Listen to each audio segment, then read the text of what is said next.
ഇതാ നിന്റെ അമ്മ എന്നു പറഞ്ഞ് കാൽവരിയിൽ വെച്ച് പരിശുദ്ധ മറിയത്തെ മാനവകുലത്തിന്റെ മുഴുവൻ അമ്മയായി നിയോഗിച്ച് നൽകിയതു മുതൽ പരിശുദ്ധ മറിയം മനുഷ്യവംശത്തോടുള്ള തന്റെ സ്നേഹവും കരുതലും പ്രകടമാക്കിക്കൊണ്ടുള്ള അത്ഭുത കടന്നുവരവുകളും ഇടപെടലുകളും ആരംഭിച്ചു.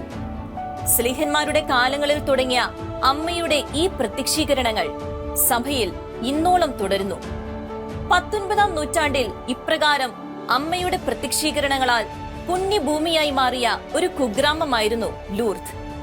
ലോകദൃഷ്ടിയിൽ അപരിഷ്കൃതവും അജ്ഞാതവുമായിരുന്ന ലൂർദിനെ ആഗോളതലത്തിൽ സുപ്രസിദ്ധവും ലോകത്തിലെ ഏറ്റവും വലിയ മരിയൻ തീർത്ഥാടന കേന്ദ്രവുമാക്കിയത് പരിശുദ്ധ അമ്മയുടെ സ്നേഹത്തിന്റെയും കരുതലിന്റെയും പ്രകടനങ്ങളായി മാറിയ അത്ഭുത പ്രത്യക്ഷീകരണങ്ങളായിരുന്നു. അജ്ഞതയുടെയും നിരക്ഷരതയുടെയും ഇടമായിരുന്ന ലൂർദിനെ ദൈവികതയുടെയും അത്ഭുതങ്ങളുടെയും വിളനിലമാക്കി മാറ്റിയ അമ്മയുടെ അത്ഭുത പ്രത്യക്ഷീകരണങ്ങളുടെ നാൾവഴികളിലൂടെയുള്ള ലൂർദ് വാലി ഓഫ് മിറാക്കിൾസ് എന്ന പ്രോഗ്രാമിലേക്ക് പ്രിയ പ്രേക്ഷകർക്ക് സ്വാഗതം.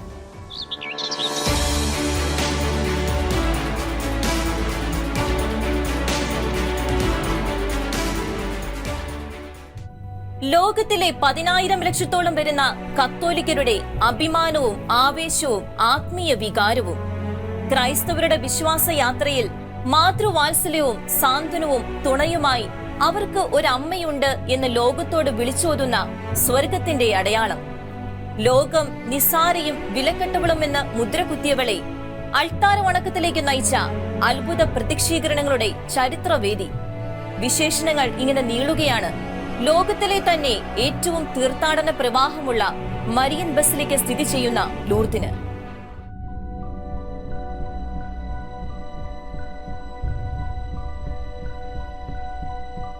1858 ലൂർദിൽ അരങ്ങേറിയ അസാധാരണ സ്വർഗീയ പ്രതിഭാസങ്ങളുടെ ചരിത്രമുറങ്ങുന്ന സ്ഥലം.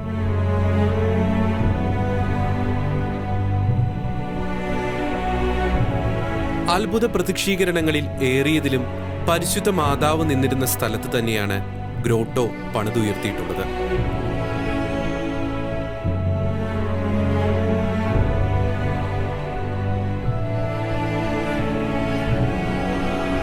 ലോകത്തിന്റെ താൽക്കാലികതയും നിസ്സാരതയും അതിജീവിച്ച് സ്വർഗത്തിൽ എത്തിച്ചേരാനുള്ള ഒരു ജാലകമെന്ന അന്തരാർത്ഥത്തിൽ ഗ്രോട്ടോയ്ക്കുള്ളിൽ വാർത്തെടുത്തിരിക്കുന്ന തുറന്ന സ്ഥാനത്ത് പ്രതിഷ്ഠിച്ചിരിക്കുന്ന അമ്മയുടെ ജീവൻ തുടിക്കുന്ന രൂപം.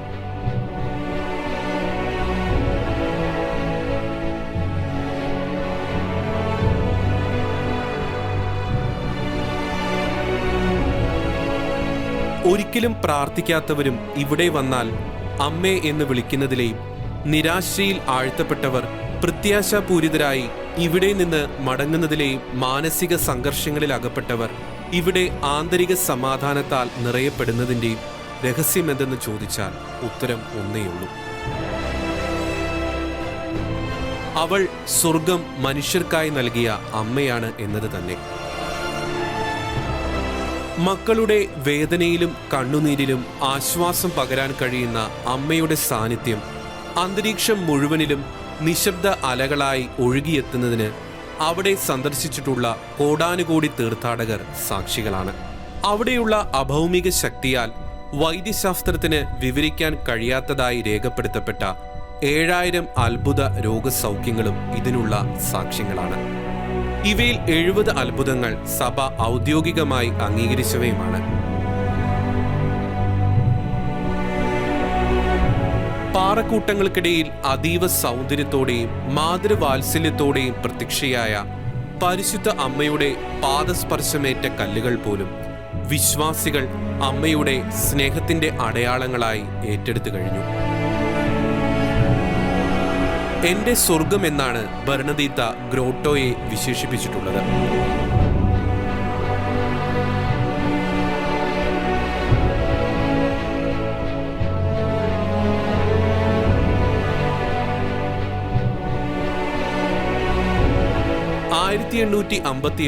ഫെബ്രുവരി 2 മുതൽ ഗ്രോട്ടോയ്ക്ക് മുന്നിൽ തുടർച്ചയായി മെഴുകുതിരികൾ കത്തിക്കൊണ്ടിരിക്കുന്നതും ലൂർദിന്റെ പ്രത്യേകതയാണ്.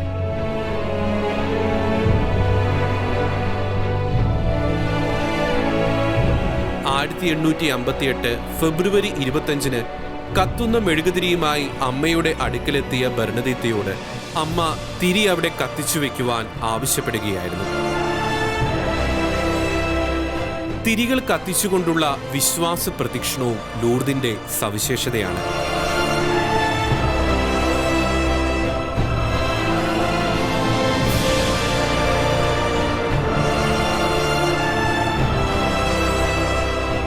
ആയിരത്തി 1858 പൊട്ടിപ്പുറപ്പെട്ട അത്ഭുത ഉറവയും ഇന്നും ലക്ഷക്കണക്കിന് പേരുടെ രോഗങ്ങളിൽ ഔഷധമായി അത്ഭുത നീരുറവയായി നിലകൊള്ളുന്നു.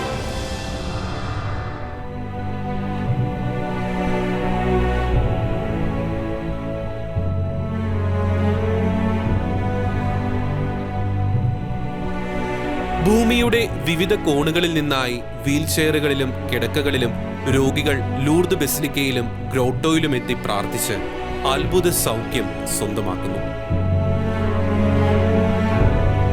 തനിക്കായി ഒരു ചാപ്പൽ പണിയണമെന്നും അവിടെ ജനങ്ങൾ പ്രദക്ഷിണമായി എത്തണമെന്നുമുള്ള അമ്മയുടെ ആഹ്വാനമനുസരിച്ച് ഏപ്രിൽ മുതൽ ഒക്ടോബർ വരെ മാസങ്ങളിൽ നടത്തപ്പെടുന്ന ദിവ്യകാരുണ്യ പ്രദക്ഷിണങ്ങളിലും മുൻപന്തിയിൽ അണിനിരക്കുന്ന രോഗികൾ വിശ്വാസത്തിന്റെ നേർസാക്ഷ്യങ്ങളായി രൂപാന്തരപ്പെടുന്നു. ലൂർദിലെ പരിശുദ്ധ അമ്മയുടെ സാന്നിധ്യം വിളിച്ചറിയിച്ച് എല്ലാ ദിവസവും രാത്രി ജാതിമത ഭേദമന്യേ ആവേ മരിയ ഗാനങ്ങൾ ആലപിച്ച് ലോകമെമ്പാടും നിന്നും എത്തിച്ചേരുന്നവർ പ്രകാശവാഹകരായി ജപമാല ചൊല്ലി ഒരു മനമായി നടത്തുന്ന മരിയൻ പ്രദക്ഷിണങ്ങളും വിശ്വാസത്തിന്റെ സജീവ സാക്ഷ്യങ്ങളായി ചരിത്രം കുറിച്ചവയാണ്.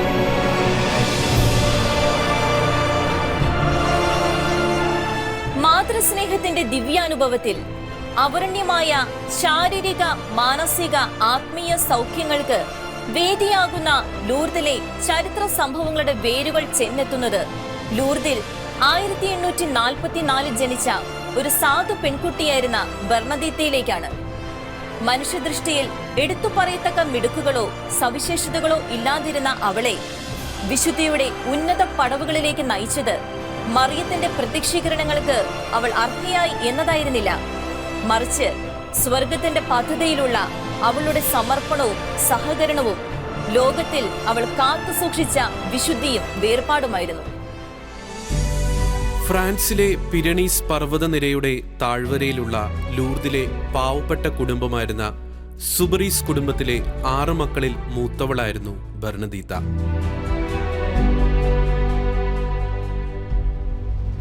കഠിനാധ്വാനം ചെയ്ത് അവളുടെ പിതാവ് ഫ്രാൻസിസ് സുബിറോസും മാതാവ് ലൂയിസായും രണ്ടറ്റവും കൂട്ടിമുട്ടിക്കുവാൻ നന്നായി പാടുപെട്ടു.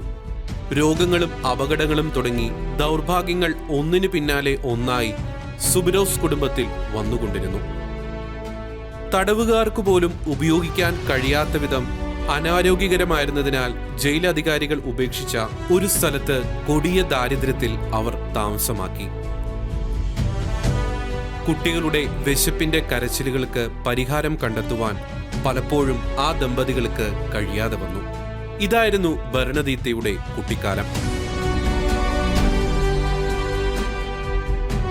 തന്റെ അനുജൻ ഒരിക്കൽ വിശപ്പ് സഹിക്കാനാകാതെ മെഴുക് വാരിക്കഴിക്കുന്ന രംഗം ബർണദീത്തയെ വല്ലാതെ വിഷമിപ്പിച്ചു.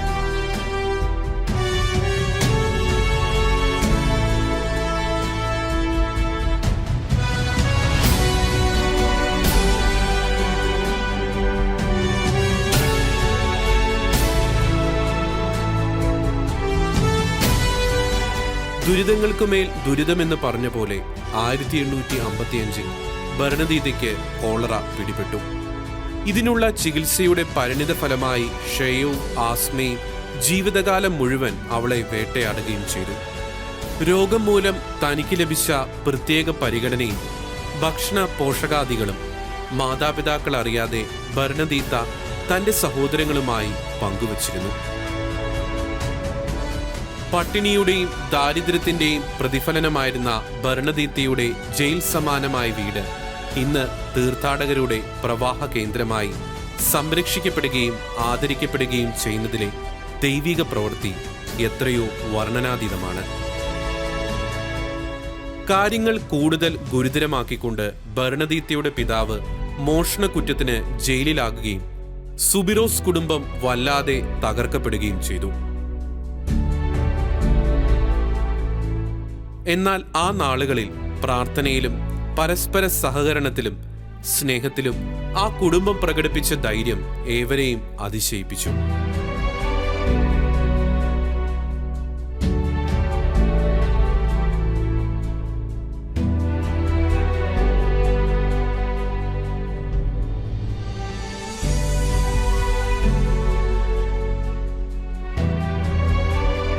ഈ അവസരത്തിലാണ് തന്റെ വളർത്തമ്മ മരിയ ലാഗസിന്റെ ആടുകളെ മേയിച്ച് കുടുംബത്തിന് ഒരു ചെറിയ വരുമാന മാർഗത്തിനായി ബെർണദീത്ത ബാരട്രസിലേക്ക് താമസം മാറ്റിയത്. അന്നത്തെ പതിവനുസരിച്ച് ഇടയ പെൺകുട്ടികൾ ചെയ്യാറുള്ളതുപോലെ അവളും കൊന്ത കയ്യിൽ കരുതുകയും പുൽമേടുകളിൽ അൾത്താരയുണ്ടാക്കി കൊന്ത ചെല്ലുകയും ചെയ്യുമായിരുന്നു.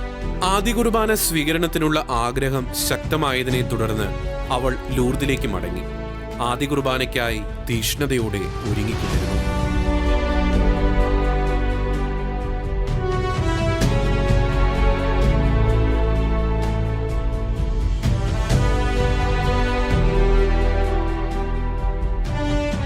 തന്റെ അജ്ഞതയെക്കുറിച്ചും ഓർമ്മക്കുറവിനെക്കുറിച്ചും പരിശുദ്ധ അമ്മയുടെ നിഷ്പക്ഷ സ്നേഹത്തെക്കുറിച്ചും ബെർണദീത്ത ഇപ്രകാരം വിനയപൂർവ്വം എഴുതുകയുണ്ടായി. ഈ ഭൂമിയിൽ എന്നേക്കാൾ കൂടിയ അജ്ഞയും മണ്ടിയുമായ ഒരു പെൺകുട്ടി ഉണ്ടായിരുന്നെങ്കിൽ മാതാവ് അവളെ തിരഞ്ഞെടുക്കുമായിരുന്നു. അതെ, സ്വർഗത്തിനാവശ്യം ലോകദൃഷ്ടിയിലെ ധനികരെയും വിദ്യാസമ്പന്നരെയുമല്ല, ദൈവഹിതത്തോട് വിധേയത്വവും സമർപ്പണവുമുള്ളവരെയാണ്. അതിന് ഉത്തമ ഉദാഹരണമായിരുന്നു വിശുദ്ധ ബെർണദീത്തയുടെ തിരഞ്ഞെടുപ്പും നിയോഗവും. 1858 ഫെബ്രുവരി 11 തണുത്തുമൂടിയ ഒരു ദിവസം. വിറക് തീർന്നതിനാൽ ബെർണദീത്തയും സഹോദരിയും കൂട്ടുകാരിയും കൂടി മസബിയാല താഴ്വരയിലേക്ക് വിറക് തേടി യാത്രയായി. പോകുന്ന വഴി ഒരു നദിയുണ്ടായിരുന്നു. ഏറെ വെള്ളമില്ലാതിരുന്നതിനാൽ അവളുടെ കൂട്ടാളികൾ നദി കുറുകെ കടന്നു. എന്നാൽ വെള്ളത്തിന്റെ തണുപ്പ് ആരോഗ്യത്തെ പ്രതികൂലമായി ബാധിക്കുമെന്നതിനാൽ ബെർണദീത്ത കടന്നില്ല. വെള്ളം തൊടാതെ കടക്കാനുള്ള ശ്രമങ്ങൾ വിഫലമായപ്പോൾ അവൾ നദി കടക്കാൻ തീരുമാനിച്ചു. പിന്നെ സംഭവിച്ചതിനെപ്പറ്റി അവൾ തന്നെ എഴുതുന്നു.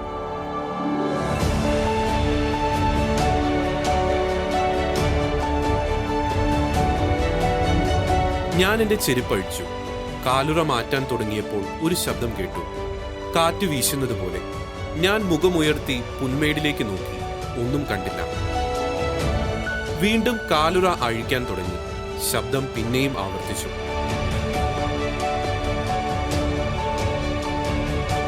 പാറക്കൂട്ടത്തിനടുത്ത് വെള്ളവസ്ത്രം ധരിച്ച് നീല അരക്കെട്ടുമായി അതീവ സുന്ദരിയായ ഒരു സ്ത്രീയെ ഞാൻ കണ്ടു. വീണ്ടും വീണ്ടും ഞാൻ കണ്ണടച്ച് തുറന്നു. ആ സ്ത്രീ അവിടെ തന്നെ നിൽക്കുന്നു. ഞാൻ ഉടനെ പോക്കറ്റിൽ കൊന്ത പരതി. എനിക്ക് അതിശയവും പേടിയും തോന്നി. അപ്പോൾ ആ സ്ത്രീ കയ്യിലുണ്ടായിരുന്ന കൊന്ത എടുക്കുകയും കുരിശു വരയ്ക്കുകയും ചെയ്തു. അതീവ സുന്ദരിയായ ആ സ്ത്രീയുടെ മുന്നിൽ മുട്ടുകുത്തി കൊന്ത ചൊല്ലാൻ ആരംഭിച്ചു. കൊന്ത തീർന്നപ്പോൾ അടുത്തേക്ക് ചെല്ലാൻ ആംഗ്യം കാണിച്ചു. പക്ഷേ എനിക്ക് ചലിക്കാനായില്ല. ഉടനെ ആ രൂപം മറഞ്ഞു. ദർശനം കഴിഞ്ഞിട്ടും അടങ്ങാനാവാത്ത വിധം ബെർണദീത്ത പാറയിൽ മുട്ടുകുത്തി നിന്നു. ആ ദൃശ്യം കാണാൻ അവളുടെ മിഴികൾ വീണ്ടും ആഗ്രഹിച്ചു. പെട്ടെന്ന് ബെർണദീത്തയ്ക്ക് വന്ന മുഖഭാവ വ്യത്യാസവും മുട്ടുകുത്തിയുള്ള പ്രാർത്ഥനയും കൂട്ടുകാരികളെ അതിശയിപ്പിച്ചു. കാര്യം തിരക്കിയ അവരോട് ആരോടും പറയരുതെന്ന് പറഞ്ഞ് ബെർണദീത്ത സംഭവിച്ചതെല്ലാം പറഞ്ഞു. എന്നാൽ അവളുടെ അനിയത്തി വള്ളിപുള്ളി വിടാതെ എല്ലാം വീട്ടിൽ പറഞ്ഞു. അമ്മ ബെർണദീത്തയെ കടുത്ത രീതിയിൽ ശകാരിക്കുകയും മസബിയലയിൽ പോകുന്നതിനെ വിലക്കുകയുമാണുണ്ടായത്. ആ സുന്ദര ദർശനത്തിന്റെ അവാച്യമായ അനുഭൂതിക്ക് തിരിച്ചടി എന്നോണമുണ്ടായ അവിശ്വാസത്തിന്റെയും ശകാരത്തിന്റെയും അന്തരീക്ഷത്തിൽ ആ 14-കാരി പൊട്ടിക്കരഞ്ഞു. സ്വർഗീയ കൂടിക്കാഴ്ചയ്ക്കായി അവളുടെ ഹൃദയം വെമ്പിക്കൊണ്ടിരുന്നു. ലൂർദിലെ ആ ഇടയ പെൺകുടിയിലൂടെ അമ്മയ്ക്ക് ലോകത്തിന് തന്റെ സന്ദേശം നൽകണമായിരുന്നു. താൻ പറയുന്നതെല്ലാം ഒന്നും കൂട്ടാതെയും കുറയ്ക്കാതെയും അവൾ ലോകത്തെ അറിയിക്കുമെന്ന് അമ്മയ്ക്കറിയാമായിരുന്നു.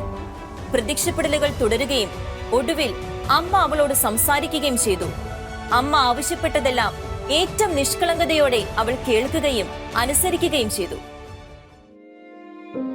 പ്രത്യക്ഷീകരണങ്ങൾ സംഭവിച്ചതിനെ പറ്റിയുള്ള വാർത്തകൾ കാട്ടുതീ പോലെ പടർന്നു.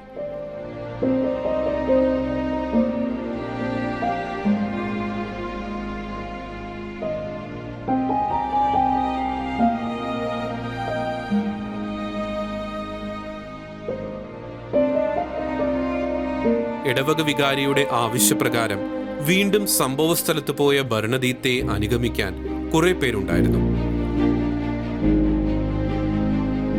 അവിടെ എത്തി അവർ മുട്ടുകുത്തി കൊന്ത ചൊല്ലാൻ ആരംഭിച്ചു.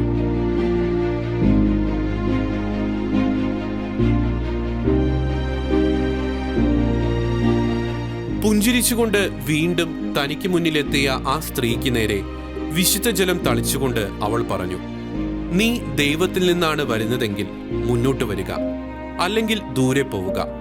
അവൾ പറഞ്ഞതനുസരിച്ച് മുന്നോട്ട് വന്ന ആ സ്ത്രീക്ക് നേരെ ചലിക്കാനാവാതെ നിന്ന ബർണദീത്തയുടെ മുഖം പ്രകാശമാനമായി. പ്രത്യേകിച്ചൊന്നും പറയാതെ ആ സ്ത്രീ അവളുടെ ദൃഷ്ടികളിൽ നിന്ന് മറഞ്ഞു.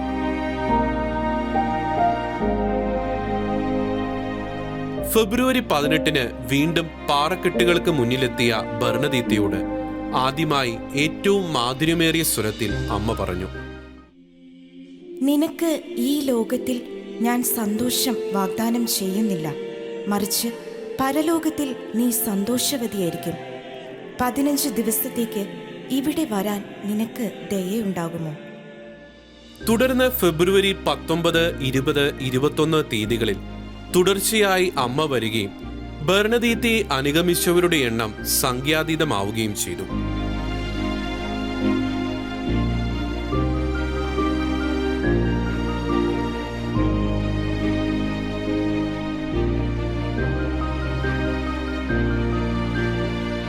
ഇതേ തുടർന്ന് പോലീസ് അവളെ പോലീസ് സ്റ്റേഷനിലേക്ക് കൊണ്ടുപോയി പരുക്കൻ ഭാഷയിൽ ചോദ്യം ചെയ്യുകയും ഇനി മസബിയയിൽ പോകരുതെന്ന് ഭീഷണിപ്പെടുത്തുകയും ചെയ്തു.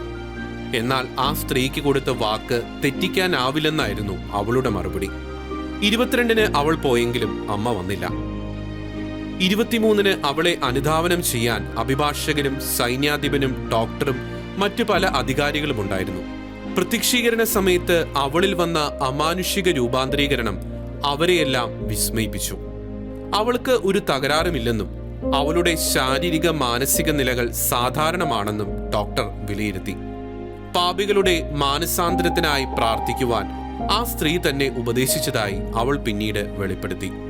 24-ാം തീയതി 8ാമത്തെ പ്രത്യക്ഷീകരണ വേളയിൽ പതിവിന് വിപരീതമായി അവളുടെ മുഖത്ത് വിഷാദം ഗ്രസിച്ചു. സ്ത്രീയുടെ വാക്കുകൾ ആവർത്തിച്ചുകൊണ്ടെന്ന പോലെ അവൾ ഉരുവിട്ടു, പ്രായശ്ചിത്തം, പ്രായശ്ചിത്തം, പ്രായശ്ചിത്തം.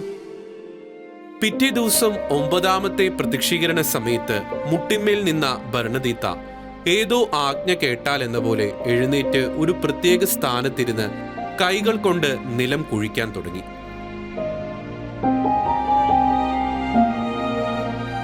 അവിടെ നിന്ന് ഉത്ഭവിച്ച ചെളിവെള്ളത്തിൽ മുഖം കഴുകുകയും അത് കുടിക്കുകയും ചെയ്തു. ആ ഉറവയാണ് പിന്നീട് ആയിരങ്ങൾക്ക് സൗഖ്യം പകരുന്ന ലൂർദിലെ ഔഷധ ഉറവയായി ചരിത്രം കുറിച്ചത്.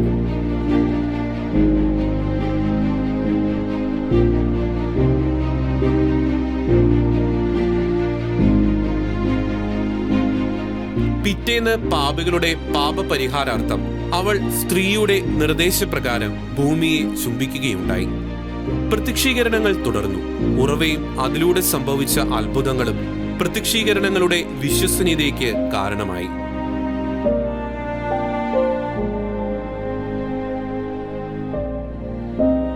മാർച്ച് 2 അമ്മ വന്നത് കൃത്യമായ ഒരു പ്രത്യേക സന്ദേശവുമായിട്ടായിരുന്നു. നീ പോയി വൈദികരോട് ഇവിടെ പ്രദക്ഷിണമായി വരുവാനും ഒരു പള്ളി പണിയാനും ആവശ്യപ്പെടുക. അമ്മ ഇതേ ആവശ്യം വീണ്ടും ആവർത്തിക്കുകയും ബർണദീത്ത ഇക്കാര്യം അച്ഛനെ അറിയിക്കുകയും ചെയ്തെങ്കിലും അദ്ദേഹം വിശ്വസിക്കാൻ തയ്യാറായിരുന്നില്ല. മാർച്ച് 25 വൈദികന്റെ നിർദ്ദേശപ്രകാരം അവൾ ആ സ്ത്രീയോട് പേര് ചോദിച്ചു. അനുഗ്രഹം ചൊരിയുന്നത് പോലെ തന്റെ കരങ്ങൾ ഭൂമിയിലേക്ക് നീട്ടിയ ശേഷം ആ സ്ത്രീ പറഞ്ഞു, ഞാൻ അമലോത്ഭവയാണ്. 4 വർഷങ്ങൾക്ക് മുമ്പ് 9-ാം പിയൂസ് പാപ്പ വിശ്വാസ സത്യമായി പ്രഖ്യാപിച്ച ആ വാക്ക് ബർണദീത്ത കേട്ടിട്ടുപോലുമില്ലായിരുന്നു. മറന്നു പോകാതിരിക്കാനായി ആ വാക്ക് ഉരുവിട്ടുകൊണ്ട് അവൾ വൈദികന്റെ അടുക്കലേക്ക് ഓടി. ബർണദീത്തയുടെ നിരക്ഷരതയും ഓർമ്മക്കുറവും നന്നായി അറിയാമായിരുന്ന വൈദികന് ഈ വെളിപ്പെടുത്തൽ അവളുടെ പ്രത്യക്ഷീകരണങ്ങളിലെ സ്ത്രീ പരിശുദ്ധ കന്യകാമറിയമാണെന്ന ഉറച്ച വിശ്വാസത്തിന് നിദാനമായി.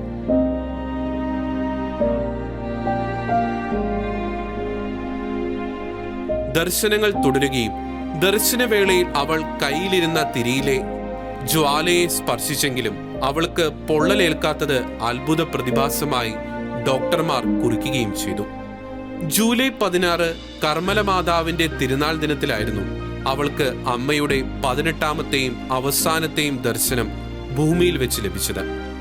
ദർശനം കഴിഞ്ഞയുടൻ അവിടെയുള്ള കല്ലിലിരുന്ന് സ്വർഗം ഭൂമിയെ തൊട്ട പുണ്യസ്ഥലം അവൾ വീണ്ടും പ്രാർത്ഥനാപൂർവം ആസ്വദിക്കുകയും ധ്യാനിക്കുകയും ചെയ്തു. ആരാലും അറിയപ്പെടാതെ ആടുകളെ മേച്ചു നടന്ന ഇടയ ബാലികയായിരുന്ന ബർണദീത്തയെ പണം കൊടുത്ത് സ്വാധീനിക്കാൻ ഒരു ഭാഗത്ത് ശ്രമങ്ങൾ നടന്നു. മറുവശത്ത് അവളെ ഭ്രാന്തിയെന്നും പിശാചു ബാധിതയെന്നും ചിലർ മുദ്രകുത്തി. തന്റെ ഭൗമിക ജീവിതം സൗഭാഗ്യകരമായിരിക്കുകയില്ല എന്നുള്ള അമ്മയുടെ വാക്കുകൾ ഉൾക്കൊണ്ട അവൾ പാപികളുടെ മാനസാന്തരത്തിനായി ജീവിതം സമർപ്പിച്ച് സന്യാസ ജീവിതം തിരഞ്ഞെടുത്തു.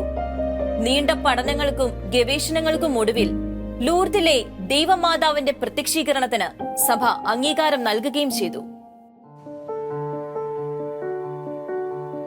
സഭ ഔദ്യോഗികമായി നിയമിച്ച പ്രത്യേക സംഘം നീണ്ട പഠനങ്ങൾക്കും വിലയിരുത്തലുകൾക്കും ശേഷം 1862 ജനുവരി 18 ഇപ്രകാരം പ്രസ്താവിച്ചു: അമലോത്ഭവയായ കന്യകാമറിയം ലൂർദിലെ ബർണദീത്ത സോബ്രൂസിന് മാസബലിയിലെ ഗ്രോട്ടോയിൽ 1858 ഫെബ്രുവരി 11 മുതൽ 18 പ്രാവശ്യം പ്രത്യക്ഷപ്പെട്ടുവെന്ന് ഞങ്ങൾ സ്ഥിരീകരിച്ച് പ്രഖ്യാപിക്കുന്നു.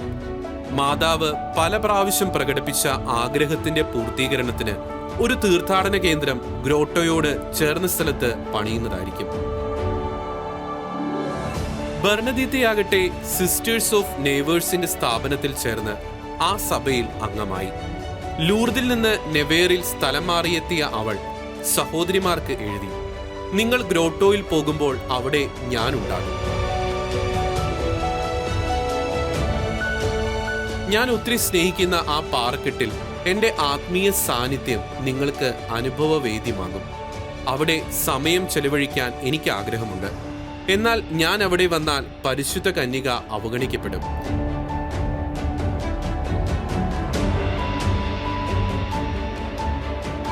അവളുടെ രോഗം മൂർച്ഛിച്ചുകൊണ്ടിരുന്നു. 1879 ഏപ്രിൽ 16 35ാമത്തെ വയസ്സിൽ ലൂർദിൽ നിന്നും ലോകം മുഴുവനിലേക്കും ദൈവമാതാവിന്റെ സ്നേഹത്തിന്റെ അടയാളമായി മാറിയ ആ ഇടയ പെൺകുട്ടി നിത്യമായ ദൈവമഹത്വത്തിലേക്ക് യാത്രയായി. 30 വർഷങ്ങൾക്ക് ശേഷം നെവറിലെ മെത്രാന്റെയും മറ്റ് സാക്ഷികളുടെയും സാന്നിധ്യത്തിൽ അവളുടെ ശവകുടീരം തുറക്കപ്പെടുകയും യാതൊരു അഴുകലും ബാധിക്കാതെ അവളുടെ ശരീരം പരിപൂർണമായി സംരക്ഷിക്കപ്പെട്ടതായി കണ്ടെത്തുകയും ചെയ്തു. നെവേഴ്സിലെ ദേവാലയത്തിൽ ആ എളിയ വിശുദ്ധയുടെ പുണ്യശരീരം ഇന്നും വണക്കത്തിലുണ്ട്. ലൂർദാകട്ടെ അത്ഭുതങ്ങളുടെ താഴ്വരയായി ചരിത്രം സൃഷ്ടിക്കുകയും അവിടെ ഒരു ബസിലിക്ക പണിതുയർത്തപ്പെടുകയും ചെയ്തു. വിശുദ്ധ ജോൺ പോൾ രണ്ടാമൻ പാപ്പ 3 പ്രാവശ്യം ലൂർദിലെത്തി വിശുദ്ധ ബർണദീത്തയെ അനുകരിച്ച് പാപികളുടെ മാനസാന്തരത്തിനായി നിലം ചുംബിച്ച് പ്രാർത്ഥിച്ചിരുന്നു.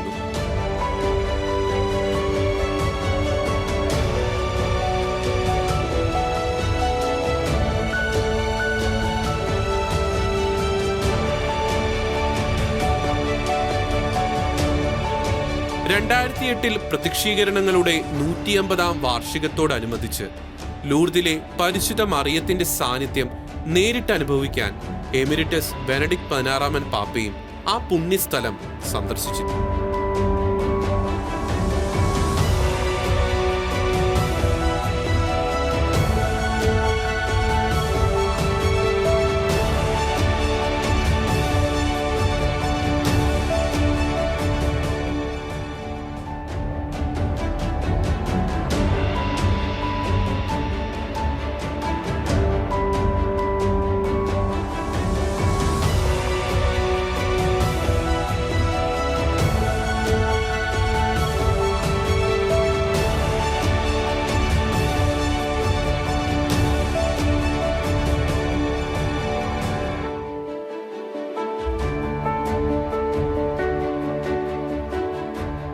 ചരിത്ര താളുകളിൽ ഉറങ്ങുന്ന പഴമൊഴിയോ കെട്ടുകഥയോ അല്ല ലൂർദിലെ പ്രത്യക്ഷീകരണങ്ങൾ. ലോകാവസാനത്തോളം മനുഷ്യമക്കളുടെ മാതൃത്വം വരമേൽപ്പിക്കപ്പെട്ട നമ്മുടെ സ്വർഗീയ അമ്മയുടെ സ്നേഹത്തിന്റെ പ്രഘോഷണമായി ഇന്നും അവിടെയുള്ള ഗ്രോട്ടോയും അത്ഭുത ഉറവയും നിലകൊള്ളുന്നു. നശിക്കുന്ന ആത്മാക്കളെ പ്രതിയുള്ള അമ്മയുടെ വ്യാകുലവും കണ്ണുനീരും അവിടെ തളം കെട്ടി നിൽക്കുന്നുണ്ട്. മാനസാന്തരത്തിനുള്ള അവസരങ്ങൾക്കായി ചുരുങ്ങിയ കാലം മാത്രം ശേഷിക്കുന്ന ഇന്നിന്റെ പശ്ചാത്തലത്തിൽ തന്നോട് ചേർന്ന് സ്വർഗത്തെ നിറയ്ക്കാനുള്ള ആത്മീയ യുദ്ധത്തിൽ മുന്നേറാനുള്ള അമ്മയുടെ ക്ഷണവും ലൂർദിൽ നിന്നും ഭൂമിയുടെ അതിർത്തികളിലേക്ക് അലയടിക്കുന്നുണ്ട്.